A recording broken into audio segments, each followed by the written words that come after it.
Hello बच्चों, let's read the question. The question says read the information below and answer the questions that follow. Question में हमसे कहा गया कि information को पढ़ना और क्वेश्चंस के आंसर देने हैं. Let's read about it.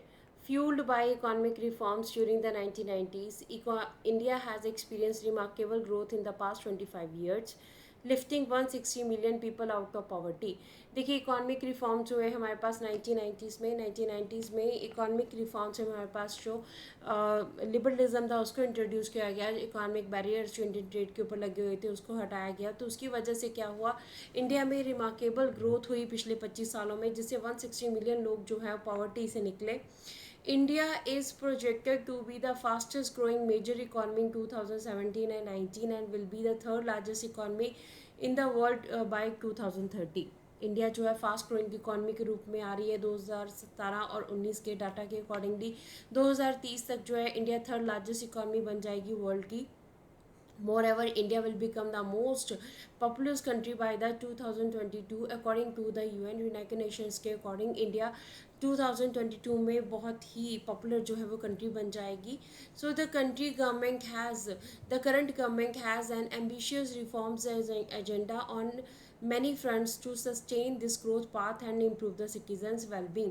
So जो अभी करंट गवर्नमेंट हमारे पास जो वर्क कर रही है उसकी मेन जो एजेंडा है, रिफॉर्म एजेंडा है कि ज़्यादा से ज़्यादा जो है वो ग्रोथ की जाए और जो सिटीजन्स हैं लोगों की जो है भलाई की जाए. However, there is a fear that the economy is not creating enough good jobs to satisfy the appetites of the aspiring youth. देखिए, इसके भी मतलब इकॉनमी की अगर हम बात करें तो इकॉनमी में जो है हमारे पास एक डर भी है कि जो यूथ है, इंडिया का जो यूथ है उनके लिए प्रॉपरली जॉब्स जो है क्रिएट नहीं हो रही हैं. The largest part of the labour force in India is informal. Largest जो पार्ट है जहाँ पर लेबर यूज़ हो रहा है वो इनफॉर्मल पार्ट है हमारे पास. Young and under unemployed with low wages and the unmet aspirations हैं हमारे पास. जो लोग हैं जो अंडर वर्क कर रहे हैं, यंग लोग हैं वो अंडर एम्प्लॉयड हैं, लो वेजेस हैं उनके, और उनकी जो एस्पिरेशंस हैं वो पूरी नहीं हो रही हैं. In the book Dreamers how young Indians are changing their world, Sinigita Poonam provides a fascinating portrayal of the main opportunities and the challenges facing Indian millennials as they enter a more connected and entrepreneurial and urbanise society. ठीक है, हमारे पास एक जो सर्वे किया गया था, एक book है हमारे पास ड्रीमर्स, उसमें कैसे जो इंडियंस हैं उन वो जो वर्ल्ड हमारे पास चेंज हो रहा है उनका कैसे जो है हमारे पास यंग इंडियंस जो है वो कैसे वर्ल्ड को चेंज कर रहे हैं. तो सिनिगधा पूनम जो है उसकी स्टोरी जो है हमारे सामने है बुक ड्रीमर्स में, जिसमें किस तरह से इंडियन जो यूथ है वो चैलेंजेस को एक्सेप्ट कर रहे हैं, वो ज़्यादा कनेक्टेड हैं और ज़्यादा से ज़्यादा जो है वो बिज़नेस अपॉर्चुनिटी की तरफ बढ़ रहे हैं. India's population is incredibly young. India की जो पॉपुलेशन है वो काफ़ी यंग है. More than half of its citizens are under the age of 25 and it has the largest number of youth in the world. India में हमारे पास 25 की as के अकॉर्डिंग जो हमारे पास सिटीजन्स हैं 25 साल की उम्र तक के, वो हमारे पास क्या है, हाफ ऑफ द सिटीजन्स हमारे 25 साल की एज में आ रहे हैं. लार्जेस्ट हमारे पास जो है यूथ इंडिया में है 2015 का अगर डाटा देखें तो 616.7 मिलियन जो है हमारे पास डाटा था. इंडियन यूथ है big hopes and ambitions. India का ये यूथ है इसमें बहुत एम्बिशियस हैं, बहुत होप्स हैं. Yet many are not in education employment. बहुत ज़्यादा लोग जो है वो एजुकेशन में नहीं, उनके पास एम्प्लॉयमेंट नहीं है और ट्रेनिंग ऑफन टाइम्स उनके पास ट्रेनिंग भी नहीं है. दे आर अनएम्प्लॉयबल, वो अनएम्प्लॉयबल है.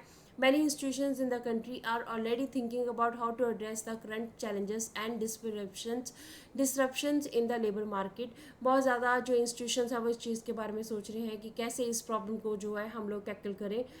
नेमली informality, automation, digitalization, globalization, urbanization and the youth bulge. देखिए, हमारे पास जो है बहुत ज़्यादा चैलेंजेस हैं, जैसे कि हमारे पास डिस्ट्रप्शंस हैं लेबर मार्केट में, जैसे इनफॉर्मेलिटी है, ऑटोमेटेशन है, हमारे पास डिजिटलाइजेशन है, ग्लोबलाइजेशन है, अर्बनाइजेशन है, तो ये हमारे पास काफ़ी ज़्यादा प्रॉब्लम्स हैं.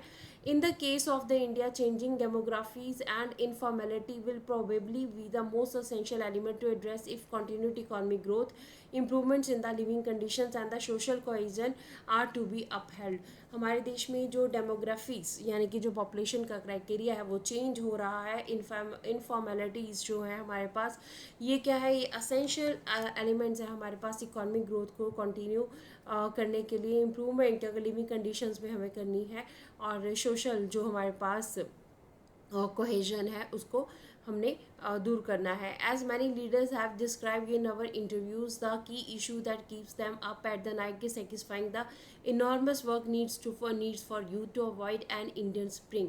देखिए, अगर हम बहुत ज़्यादा जो लीडर्स हैं उनके इंटरव्यूज़ के बारे में पढ़ें तो वहाँ पे एक इशू सामने आता है जिसके बारे में वो डिस्कशन करते हैं कि जो टॉपिक उनको रातों को सोने नहीं देता है वो कौन सा टॉपिक है, कि इंडिया की जो यूथ है, जो इनॉर्मस यूथ है, उसके पास वर्क नहीं है. सो उनके लिए जो है ज़्यादा से ज़्यादा वर्क क्रिएट किया जाए, ये उनका मेन एम है. So in the case of India, अगर इंडिया की बात की जाए, what will be probably be the most essential elements to address if continued economic growth, improvements in living conditions and social cohesion are to be upheld. India में कौन सी चीज़ है, कौन से एलिमेंट्स हैं हमारे पास जो कि इकोनॉमिक ग्रोथ को जो है कंटिन्यू करेंगे, इम्प्रूवमेंट करेंगे लिविंग कंडीशंस को एंड सोशल कोहेजन को जो है अपहेल्ड करेंगे. तो हमारे पास ऑप्शंस हैं चेंजिंग डेमोग्राफीज, बी ऑप्शन कहता है इनफॉर्मेलिटी, सी कहता है फॉर्मेलिटी, डी कहता है बोथ ए एंड बी.